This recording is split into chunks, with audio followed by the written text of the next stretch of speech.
ತುರುವೇಕೆರೆ ಪಟ್ಟಣದಲ್ಲಿ ಕಾಂಗ್ರೆಸ್ ಪಕ್ಷದ ವತಿಯಿಂದ ಬೃಹತ್ ಸಮ್ಮೇಳನವನ್ನು ಆಯೋಜಿಸಿದ್ದು, ಈ ಸಮ್ಮೇಳನದಲ್ಲಿ ಕಾಂಗ್ರೆಸ್ ರಾಜ್ಯ ಮಟ್ಟದ ಘಟಾನುಘಟಿ ನಾಯಕರುಗಳು ಈ ಸಮಾರಂಭದಲ್ಲಿ ಪಾಲ್ಗೊಂಡಿದ್ದರು. ಈ ಬೃಹತ್ ಸಮ್ಮೇಳನವನ್ನು ಮಾಜಿ ವಿಧಾನ ಪರಿಷತ್ ಸದಸ್ಯ ಹಾಗೂ ಕಾಂಗ್ರೆಸ್ ಮುಖಂಡ ಬೆಮೆಲ್ ಕಾಂತರಾಜುರವರು ಆಯೋಜನೆ ಮಾಡಿದರು. ಈ ಸಮ್ಮೇಳನ ಉದ್ದೇಶಿಸಿ ಮಾತನಾಡಿದ ಮಾಜಿ ಮುಖ್ಯಮಂತ್ರಿ ಸಿದ್ದರಾಮಯ್ಯನವರು, ಈ ಕ್ಷೇತ್ರದ ಜನರ ಉತ್ಸಾಹ ಉರುಪನ್ನು ನೋಡಿ ತುರುವೇಕೆರೆ ಕ್ಷೇತ್ರದಲ್ಲಿ 2023ರ ಚುನಾವಣೆಯಲ್ಲಿ ಕಾಂಗ್ರೆಸ್ ಅಭ್ಯರ್ಥಿಯನ್ನು ವಿಜಯಶಾಲಿಯಾಗಿ ಮಾಡಿ ಗತ ವೈಭವವನ್ನು ನೆನಪು ಮಾಡುತ್ತೀರಾ. ಜೊತೆಗೆ ತುರುವೇಕೆರೆ ತಾಲೂಕಿನಲ್ಲಿ ಯಾವುದೇ ಮನಸ್ತಾಪಗಳಿಲ್ಲದೆ ಎಲ್ಲಾ ಮುಖಂಡರುಗಳು ಒಟ್ಟಾಗಿ ಸೇರಿ ಕಾಂಗ್ರೆಸ್ ಪಕ್ಷವನ್ನು ಅಧಿಕಾರಕ್ಕೆ ತರಲು ಸಿದ್ಧರಾಗಿದ್ದೀರಿ. ಸೂರ್ಯ ಹುಟ್ಟುವುದು ಎಷ್ಟು ಸತ್ಯವೋ ಅಷ್ಟೇ ಸತ್ಯವಾಗಿ ಈ ಬಾರಿ ತುರುವೇಕೆರೆ ವಿಧಾನಸಭಾ ಕ್ಷೇತ್ರದಿಂದ ಕಾಂಗ್ರೆಸ್ ಪಕ್ಷ ಗೆಲ್ಲುವುದು ನಿಶ್ಚಿತ. ಜೊತೆಗೆ ಈ ಭ್ರಷ್ಟ ಬಿಜೆಪಿ ಸರ್ಕಾರವನ್ನು ನಿಮ್ಮ ಉತ್ಸಾಹ ಈ ಜನಸಾಗರ ನೋಡಿದರೆ ಗೊತ್ತಾಗುತ್ತದೆ. ಹಾಗಾಗಿ ದಯಮಾಡಿ 40% ಕಮಿಷನ್ ಕೇಳುವ ಸರ್ಕಾರವನ್ನು ಕಿತ್ತೊಗೆದು ರೈತರಿಗೆ ಆಗುತ್ತಿರುವ ಅನ್ಯಾಯ ಹಾಗೂ ಭ್ರಷ್ಟಾಚಾರದಿಂದ ಮುಕ್ತಿಗೊಳಿಸಿ ಜನರ ಹಿತದೃಷ್ಟಿಯಿಂದ ನೀವು ನಮ್ಮ ಪಕ್ಷವಾದ ಕಾಂಗ್ರೆಸ್ ಪಕ್ಷವನ್ನು ಅಧಿಕಾರಕ್ಕೆ ತರಲು ಸಿದ್ಧರಿದ್ದೀರಾ ಎಂಬುದು ನನಗೆ ಎದ್ದು ಕಾಣುತ್ತಿದೆ ಎಂದರು. ಕಾರ್ಯಕ್ರಮವನ್ನು ಉದ್ಘಾಟಿಸಿ ಮಾತನಾಡಿದ ಕೆಪಿಸಿಸಿ ಅಧ್ಯಕ್ಷ ಡಿಕೆ ಶಿವಕುಮಾರ್ ಅವರು, ತುಮಕೂರು ಜಿಲ್ಲೆಗೆ ಹಾಗೂ ನಮ್ಮ ರಾಜ್ಯಕ್ಕೆ ಇಷ್ಟೊಂದು ಜನಸ್ತೋಮ ಸೇರಿ ಒಳ್ಳೆಯ ಸಂದೇಶವನ್ನು ಕಳಿಸಿದ್ದೀರಾ. ಅದಕ್ಕಾಗಿ ನಿಮ್ಮಗಳಿಗೆ ಕೋಟಿ ನಮನಗಳನ್ನು ಸಲ್ಲಿಸುತ್ತೇನೆ. ಇನ್ನು ಈ ಭ್ರಷ್ಟ ಬಿಜೆಪಿ ಸರ್ಕಾರ ಕೆಟ್ಟ ಆಡಳಿತವನ್ನು ನೀಡಿ ಗ್ಯಾಸ್ನ ಬೆಲೆ, ಪೆಟ್ರೋಲ್ನ ಬೆಲೆ, ದಿನನಿತ್ಯ ಬಳಸುವ ವಸ್ತುಗಳ ಬೆಲೆ ಜಾಸ್ತಿ ಮಾಡಿ ಕಬ್ಬಿಣದ ಕತ್ತರಿ ರೂಪದಲ್ಲಿ ರೈತರ ಆದಾಯವನ್ನು ದುಪ್ಪಟ್ಟು ಮಾಡುವ ಬದಲು ಕತ್ತರಿ ಹಾಕುತ್ತಿದೆ. ಜೊತೆಗೆ ಮನೆಗಳಿಗೆ ಕುಡಿಯುವ ನೀರಿಗೆ ಮೀಟರ್ ಅಳವಡಿಸಿ ಈ ಡಬಲ್ ಇಂಜಿನ್ ಸರ್ಕಾರ ಜನಗಳಿಗೆ, ರೈತರಿಗೆ ಮೋಸ ಮಾಡುತ್ತಿದೆ. ಹಾಗಾಗಿ ತಾವುಗಳು ಈ ಬಾರಿ ಕಾಂಗ್ರೆಸ್ ಪಕ್ಷವನ್ನು ಅಧಿಕಾರ ತಂದಿದ್ದೇ ಆದರೆ ಯಾವುದೇ ತರಹದ ಉರುಳಿಲ್ಲದೆ ಆಡಳಿತವನ್ನು ಮಾಡುತ್ತೇವೆ. ದಯಮಾಡಿ ಈ ಬಾರಿ ತಾಲೂಕಿನಿಂದ ಕಾಂಗ್ರೆಸ್ ಪಕ್ಷವನ್ನು ಗೆಲ್ಲಿಸಿ ವಿಧಾನಸೌಧಕ್ಕೆ ನಿಮ್ಮ ಶಾಸಕರನ್ನು ಕಳುಹಿಸಿಕೊಡಿ ಎಂದರು. ರಾಜ್ಯದಲ್ಲಿ ಬದಲಾವಣೆಯ ಗಾಳಿ ಬೀಸ್ತಾ ಇದೆ. ಜನರಲ್ಲಿ ಹೊಸ ಆಶಾ ಕಿರಣ ಮೂಡಿಸ್ತಾ ಇದೆ. ಕಾಂಗ್ರೆಸ್ನ ಬೆಳಕು ಹರಿತಾ ಇದೆ. ಬಿಜೆಪಿ ಸರ್ಕಾರ ಮುಳುಗ್ತಾ ಇದೆ. ಇವತ್ತು ಕಾಂತರಾಜ್ ಅವರು ಈ ಜಿಲ್ಲೆಯ ಸ್ವಲ್ಪ ಎಲ್ಲರಿಗೂ ತೋರಿಸ್ಬೇಕಾರೆ ತಿರುಗಿ ಸ್ವಲ್ಪ ಪರವಾಗಿಲ್ಲ, ನಾನು ನೋಡಲಿಲ್ಲ. ಕಾಂತರಾಜ್ ಅವರು MLC ಆಗಿದ್ದು, ಅವರು ಜನತಾದಳದಿಂದ ಹಾಲಿ MLC ಆಗಿದ್ದವರು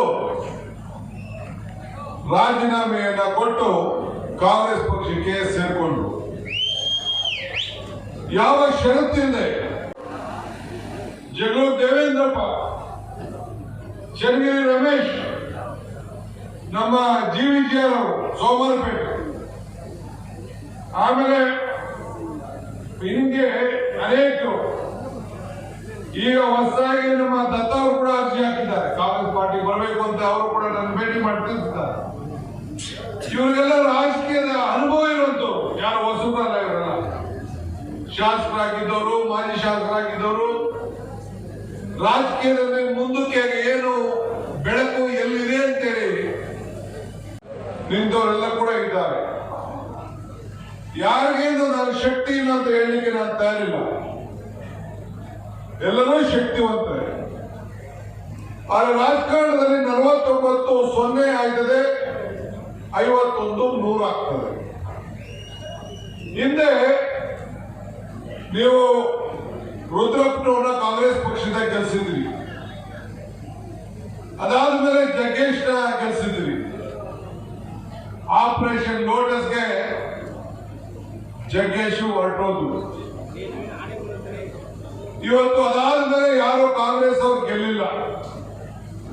ಬಿಜೆಪಿ ಅವರು ಗೆದ್ದಿದ್ದಾರೆ, ಜನತಾದಳದವರು ಗೆದ್ದಿದ್ದಾರೆ. ನೀವು ಎಲ್ಲರ ಆಡಳಿತವನ್ನು ತಾವೆಲ್ಲ ಗಮನಿಸಿದ್ದೀವಿ. ಇವತ್ತು ಇಲ್ಲಿ ಮಧು ಬಂಗಾರಪ್ಪನವರು ಬಂದಿದ್ದಾರೆ. ಇವತ್ತು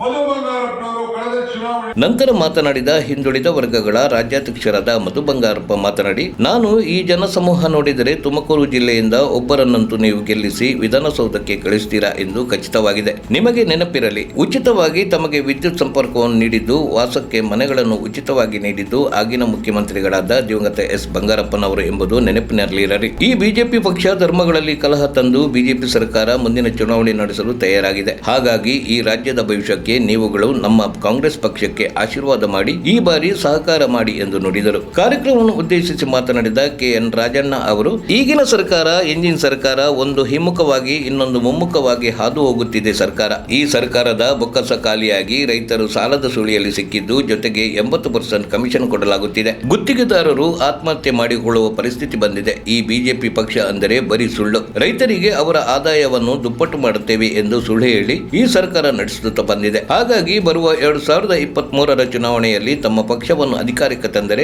ಮತ್ತೊಮ್ಮೆ ರೈತರ ಸಾಲವನ್ನು ಮನ್ನಾ ಮಾಡುತ್ತೇವೆ ಎಂದು ನುಡಿದರು. ಈ ವೇದಿಕೆ ಕಾರ್ಯಕ್ರಮಕ್ಕೂ ಮುನ್ನ ಹೆಲಿಕಾಪ್ಟರ್ನಲ್ಲಿ ಆಗಮಿಸಿದ ಮಾಜಿ ಮುಖ್ಯಮಂತ್ರಿ ಸಿದ್ದರಾಮಯ್ಯ ಹಾಗೂ ಕೆಪಿಸಿಸಿ ಅಧ್ಯಕ್ಷ ಡಿಕೆ ಶಿವಕುಮಾರ್ ಅವರುಗಳನ್ನು ಸಾವಿರಾರು ಕಾರ್ಯಕರ್ತರು ಹಾಗೂ ಅಭಿಮಾನಿಗಳು ಮೆರವಣಿಗೆಯ ಮೂಲಕ ಕರೆತಂದು 2 ಜೋಡೆತ್ತುಗಳಿಗೆ ಮಾರ್ಗ ಮಧ್ಯೆ ಬೃಹತ್ ಕೊಬ್ಬರಿ ಹಾರ, ಹೂವಿನ ಹಾರಗಳನ್ನು ಹಾಕುವ ಮೂಲಕ ಹಾಗೂ ನಾಯಕರುಗಳ ಮೇಲೆ ಪುಷ್ಪಗಳನ್ನು ಹಾಕುವ ಮೂಲಕ ತಮ್ಮ ನಾಯಕರುಗಳನ್ನು ಬರಮಾಡಿಕೊಂಡರು. ಪಟಾಕಿ ಸಿಡಿಸಿ ಸಂಭ್ರಮದಿಂದ ಸ್ವಾಗತಿಸಿದರು. ವರದಿ ಸುರೇಶ್ ಬಾಬು. ಹೋಗ್ತಾ ಇದಾರೆ ಅಂತ ಹೇಳಿದ್ರೆ ಎಷ್ಟು ಜನರು ನೀವು ಬೋರ್ವೆಲ್ ಹಾಕ್ಸ್ಕೊಂಡಿದ್ರಿ? ಪಂಪ್ ಸೆಟ್ ಕೈ ಎತ್ರಿ ನೋಡೋಣ.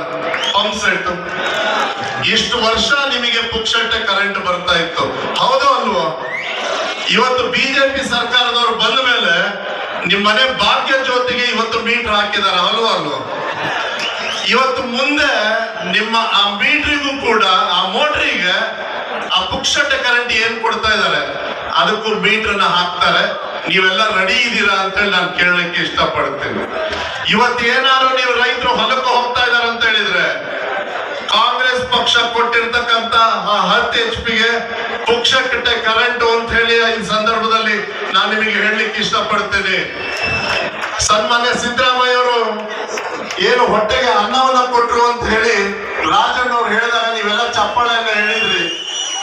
ಇವತ್ತು ನಿಮ್ಮ ರೈತರಿಗೆ ಪುಕ್ಷಟ್ಟೆ ಕರೆಂಟ್ ಕೊಟ್ಟಿರ್ತಕ್ಕಂಥ ಮಹಾನ್ ವ್ಯಕ್ತಿ ಯಾರು ಅಂತ ಹೇಳಿದ್ರೆ ಮಾನ್ಯ ಬಾಳ್ಕೊಳ್ಬೇಕಾಗತ್ತೆ. ಇವತ್ತು ಯಾಕೆ ಅಂತ ಹೇಳ್ತಾ ಇದ್ದೀನಿ, ನೀವು ಆಶ್ರಯ ಮನೆಗಳನ್ನ ತಗೊಳ್ಳಿ, ಕಾಂಗ್ರೆಸ್ ಪಕ್ಷದ ಕಾರ್ಯಕ್ರಮ, ನಿಮಗೆ ಆಶ್ರಯ, ಆರಾಧನಾ ಎಲ್ಲ ಕಾರ್ಯಕ್ರಮಗಳು ಕೂಡ. ಯಾಕೆ ಇದನ್ನ ನೆನಪು ಮಾಡ್ತಾ ಇದ್ದೀನಿ ಅಂದ್ರೆ, ಇವತ್ತು ಬಿಜೆಪಿ ಸರ್ಕಾರದವರು ಎಷ್ಟು ಮನೆಗಳನ್ನ ನಿಮ್ಮ ಗ್ರಾಮ ಪಂಚಾಯತಿ ಮಟ್ಟಕ್ಕೆ ಕೊಟ್ಟಿದ್ದಾರೆ ಹೇಳ್ರಿ ನೋಡೋಣ. ಮಾನ್ಯ ಸಿದ್ದರಾಮಯ್ಯ ಮುಖ್ಯಮಂತ್ರಿ ಇರಬೇಕಾದ್ರೆ, ಅವರು ಮುಖ್ಯಮಂತ್ರಿಗಳಾಗಿರ್ತಕ್ಕಂಥ ಸಂದರ್ಭದಲ್ಲಿ ನಾನು ಬೇರೆ ಪಕ್ಷದಲ್ಲಿದ್ದೆ.